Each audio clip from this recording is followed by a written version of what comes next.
Yeah.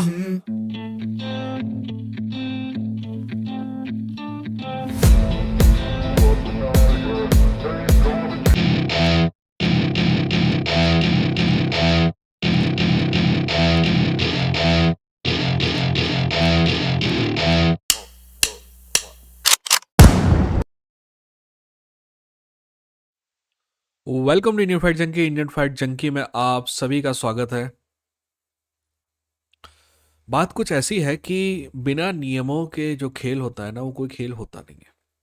और UFC में कुछ जो नियम है वो चेंज होने वाले हैं।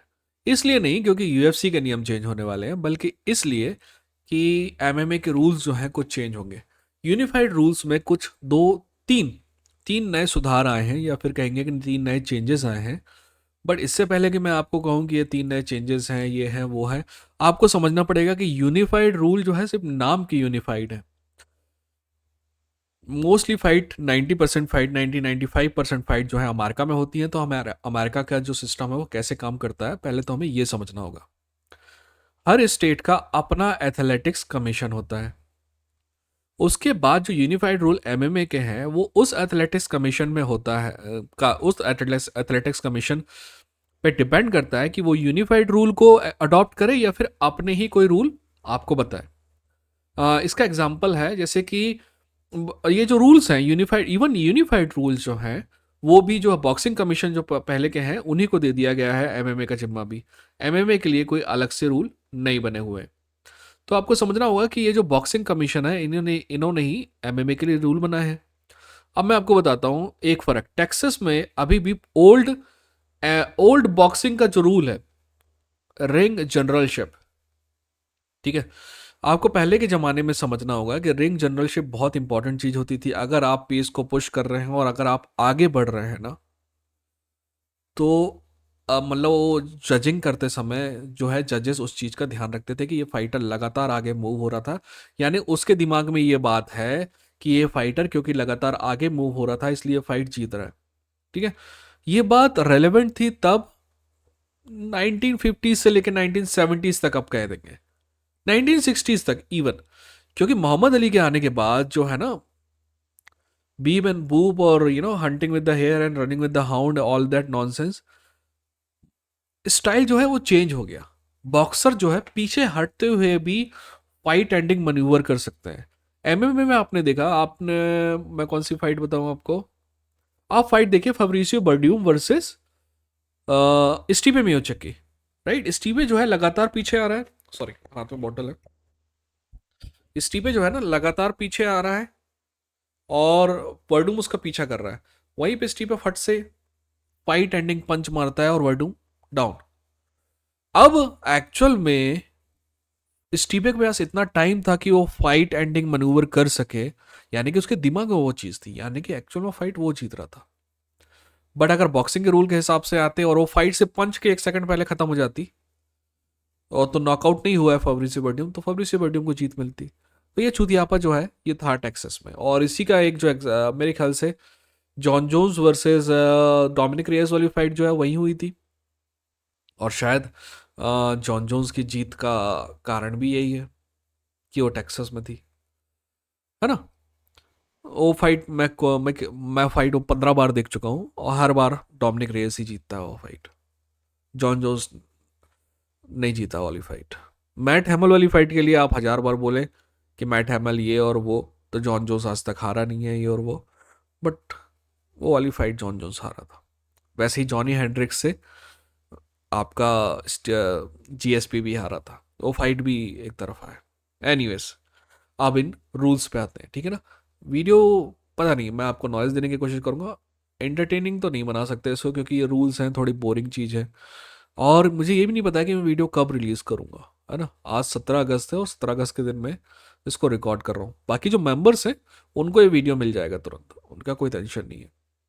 अगर आप अफोर्ड कर सकते हैं तो मेंबर बनिए, है ना, ठीक है। तो पहला जो रूल है ना वो कटमैन और फाउल से लेके है। तो अपन पहले समझते हैं कि अनइंटेंशनल या इंटेंशनल जो भी फाउल है, अगर फाउल होता है और खिलाड़ी को नुकसान होता है, यानी कि मान लीजिए कि आप जो है पुश कर रहे हैं केज के अगेंस्ट आप पुश कर रहे हैं और आप ऐसा पुश करने की कोशिश कर रहे हैं तो हेडबट लग सकता है, वैसे ही अगर आप मान लीजिए कि ऑन ग्राउंड है तब भी हेडबट लग सकता है। मान लीजिए कि फाइटर जो है, फाइटर को कहीं कट लगता है, तो अभी क्या होता था कि जैसे कि फाइटर को कट लगता था ना, रेफरी उसको अलग करता है ना, और फिर फाइटर से पूछता है कैन यू सी और are you ready to continue और वॉर दैट, और उसको टाइम देता है ना। पर वो जो खून है वो निकल रहा होता है, उसकी मदद के लिए उसकी टीम से कोई अंदर नहीं आ सकता उस समय।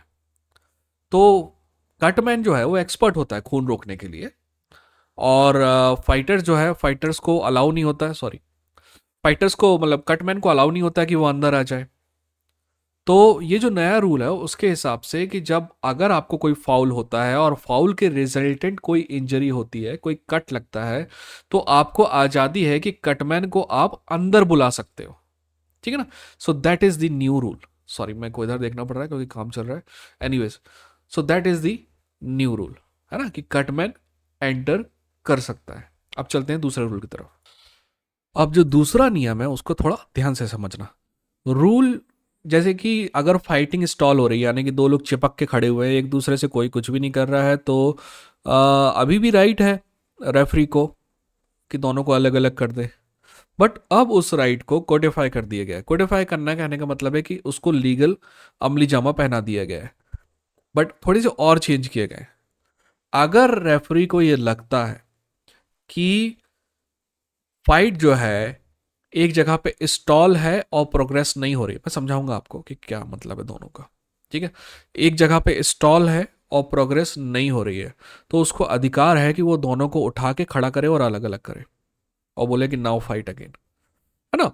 अब इसको आपको समझना कैसे है, किसको कहेंगे अपन स्टॉलिंग। तो जैसे ही अगर मैं स्टॉलिंग बोलता हूँ ना, तो आप सबके दिमाग में ये आता है कि यार आदमी जो है ना, आदमी ने टेक डाउन किया और उसके ऊपर पसरा हुआ है, वो कुछ कर नहीं रहा है, वो स्टॉलिंग है। या फिर उसके टेक डाउन किया और उसके ऊपर है वो काफी देर से, तो ये स्टॉलिंग है। अब मैं आपको दोनों में फर्क समझाता हूँ। मान लीजिए कि ए फाइटर ने बी फाइटर को टेक डाउन किया और वो जमीन में है, और जो ए फाइटर जिसने टेक डाउन किया है बी के ऊपर है वो, और वो ऊपर जो है ना टॉप कंट्रोल बनाया हुआ है। अब उसके दिमाग में ये चल रहा है कि वो टॉप कंट्रोल बनाया हुआ है, तो रेफरी जो मतलब जो जजेस हैं वो इस बात को देखेंगे कि पूरी फाइट में टॉप कंट्रोल था, कोरी सैंडहैगन टाइप फाइट, यानी कि टॉप कंट्रोल है पर कुछ कर नहीं रहे हो तुम, ना गार्ड पास कर रहे हो, ना ग्राउंड एंड पाउंड में कोई सफलता मिल रही है, कोई डैमेज नहीं है, कोई कुछ नहीं है, तो एक्चुअल में तुम स्टॉल कर रहे हो। और अगर रेफरी को लगता है कि वो ऐसा कुछ देखा है उसने, तो उसको अधिकार है कि वो दोनों को अलग कर दे। Got it. अब चलते हैं कि स्टॉलिंग क्या नहीं है। मान लीजिए ए फाइटर ने बी फाइटर को टेक डाउन किया, बहुत देर से वो उसके ऊपर है, बट वो स्टॉल नहीं कर, वो क्या कर रहा है कि वो ग्राउंड एंड पाउंड में कोशिश किया और नहीं हुआ, तो भी वो अभी उसके ऊपर है, टॉप कंट्रोल बनाया हुआ है। अब वो गार्ड पास करने की कोशिश कर रहा है। अगर वो गार्ड पास करने की कोशिश कर रहा है तो वो प्रोग्रेस कर रहा है, तो रेफरी समझेगा कि वो प्रोग्रेस कर रहा है और वो जो है दोनों को उठाएगा नहीं।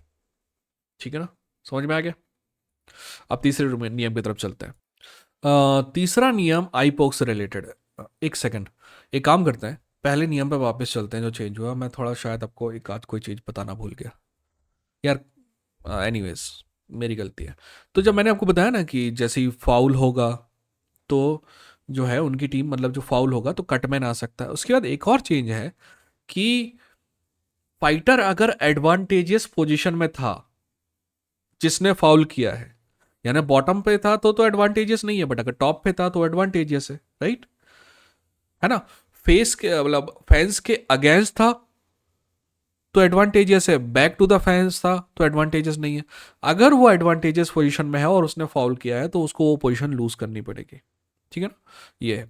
अब लास्ट नियम बहुत सिंपल सा है कि अभी आईपोक होता है, तो आईपोक जैसे ही होता है तो फाइटर को उठा के जो है ना वो डॉक्टर को बुलाते हैं। डॉक्टर आंख में आपके लाइट मार के बोलता है कि दिख रहा है कि नहीं दिख रहा है। अगर आपने बोल दिया गलती से भी कि नहीं दिख रहा, तो वो फाइट ही बंद करा देता है और चले जाता है। जबकि ऐसा होता है कि थोड़ा देर टाइम देना चाहिए उसको।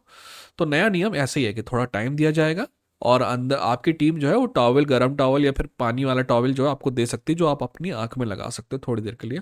और फिर डॉक्टर पूछेगा आपसे कि दिख रहा है कि नहीं दिख रहा है। Got it. तो ये जो तीन नियम है, मोस्ट प्रॉब्ली आप सभी को ये वीडियो बोरिंग लगेगा, बट मैं आपको बता रहा हूँ ये सारी चीज़ें जो है ना, हमें लगता है कि इंपॉर्टेंट नहीं है, पर जब ये चीज़ें आप मैंने आपको बताई ना, अगली बार जब आप फाइट देखेंगे तो इनको ये चीज़ें आपके दिमाग में हैं। है ना?